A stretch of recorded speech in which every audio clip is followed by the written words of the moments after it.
3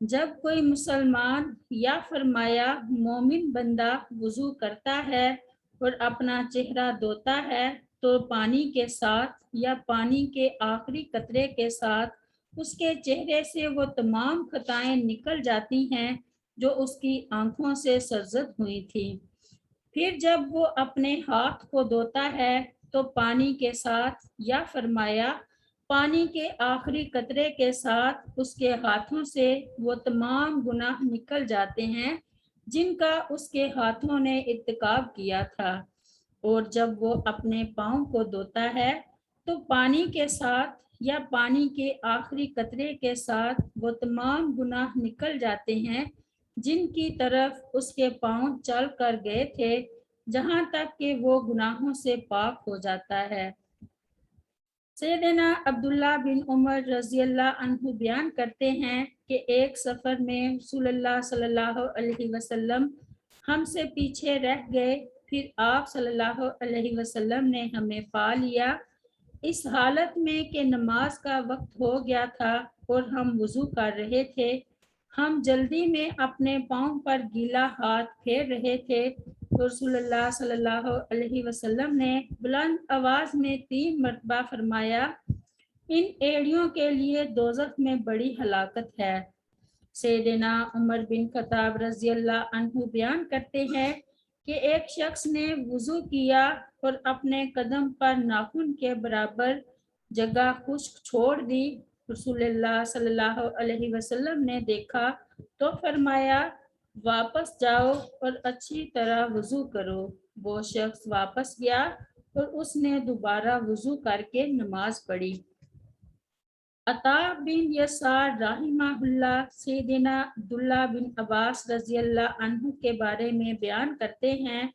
کہ انہوں نے وضو شروع کیا تو اپنا چہرہ دھویا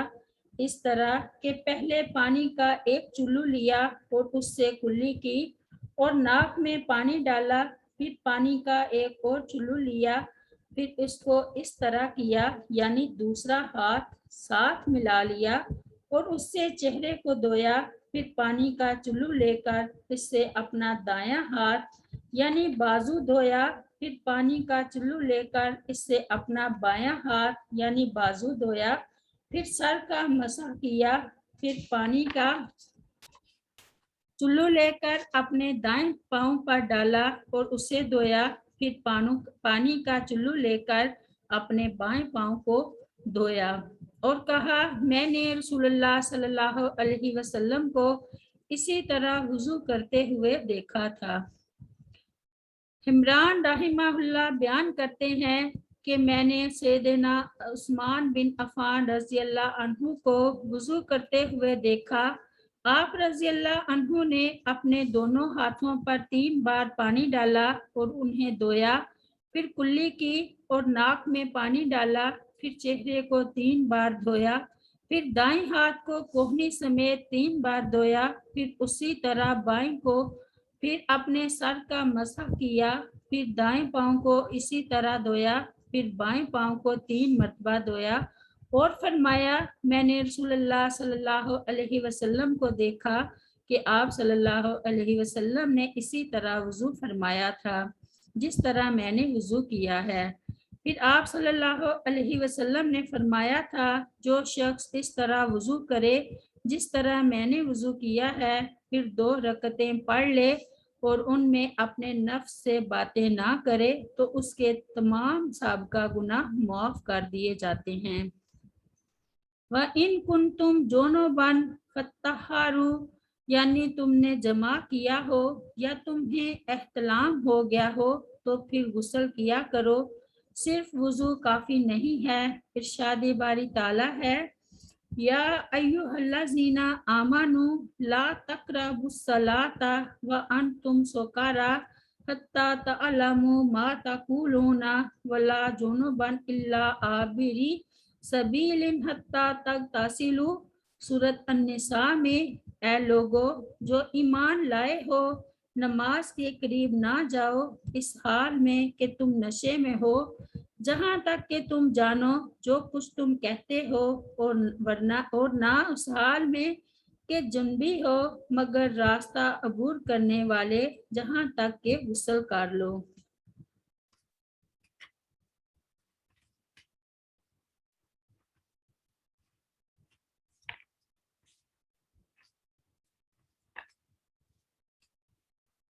وَإِن كُنتُم مَرْضَىٰ أَوْ عَلَىٰ سَفَرٍ أَوْ جَاءَ أَحَدٌ مِّنكُم مِّنَ الْغَائِطِ أَوْ لَمَسْتُمُ النِّسَاءَ فَلَمْ تَجِدُوا مَاءً فَتَيَمَّمُوا صَعِيدًا طَيِّبًا فَامْسَحُوا بِوُجُوهِكُمْ وَأَيْدِيكُمْ مِنْهُ۔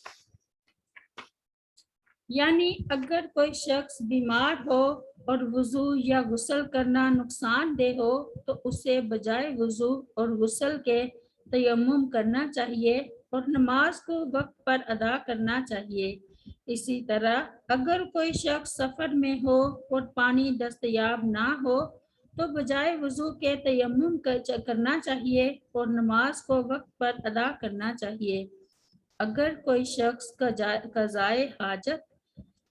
کر کے آیا ہو اور وضو کے لیے پانی نہ ملے تو بجائے وضو کے تیمم کرنا چاہیے اور نماز کو وقت پر ادا کرنا چاہیے۔ اور اگر کسی شخص نے جمع کیا ہو اور غسل کے لیے پانی نہ ہو تو اسے غسل کے بجائے تیمم کرنا چاہیے اور نماز کو وقت پر ادا کرنا چاہیے۔ سیدہ عائشہ رضی اللہ عنہا بیان کرتی ہیں کہ میرا ہاتھ مقام بیدہ میں اس وقت گر گیا جب ہم مدینہ میں داخل ہونے والے تھے۔ رسول اللہ صلی اللہ علیہ وسلم نے اپنی سواری کو بٹھا دیا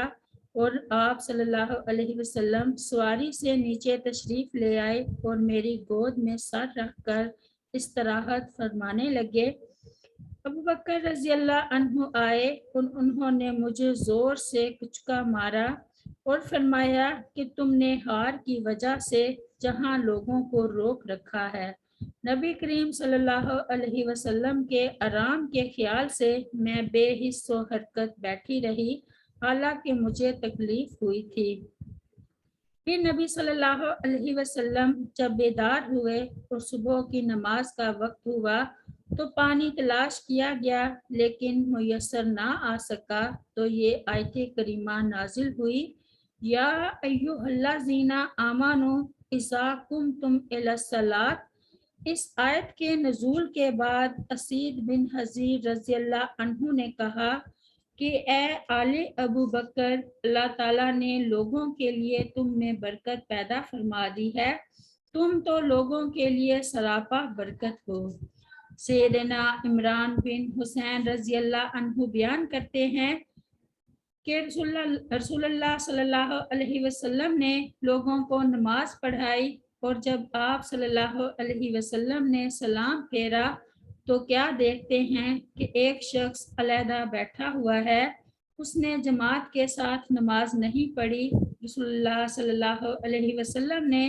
اس سے فرمایا تمہیں جماعت کے ساتھ نماز پڑھنے سے کس چیز نے روکا؟ اس نے کہا مجھے جنابت ہو گئی تھی اور نہانے کے لیے پانی میسر نہیں۔ رسول کریم صلی اللہ علیہ وسلم نے فرمایا تم کو لازم ہے کہ پاک مٹی سے تیمم کرو اس لیے کہ یہ تمہارے لیے کافی ہے۔ سیدنا عمار بن یاسر رضی اللہ عنہ بیان کرتے ہیں کہ رسول کریم صلی اللہ علیہ وسلم نے مجھے کسی کام کے لیے بھیجا، مجھے احتلام ہو گیا اور پانی نہیں ملا، لہٰذا میں نے چوپائے کی طرح مٹی میں لوٹ پوٹ لیا، پھر میں نے اس کا ذکر نبی صلی اللہ علیہ وسلم سے کیا۔ آپ صلی اللہ علیہ وسلم نے فرمایا تمہارے لیے اس طرح کرنا کافی تھا، اور آپ صلی اللہ علیہ وسلم نے دونوں ہاتھ زمین پر مارے، پھر انہیں پھونکا اور دونوں سے چہرے اور ہاتھوں کا مسح کیا۔ یہ تھا ہمارا قرآن کی زیر نگرانی وضو کا طریقہ۔ السلام علیکم ورحمۃ اللہ وبرکاتہ۔ سبحان ربک رب العزت عما یصفون وسلام علی المرسلین والحمد للہ رب العالمین۔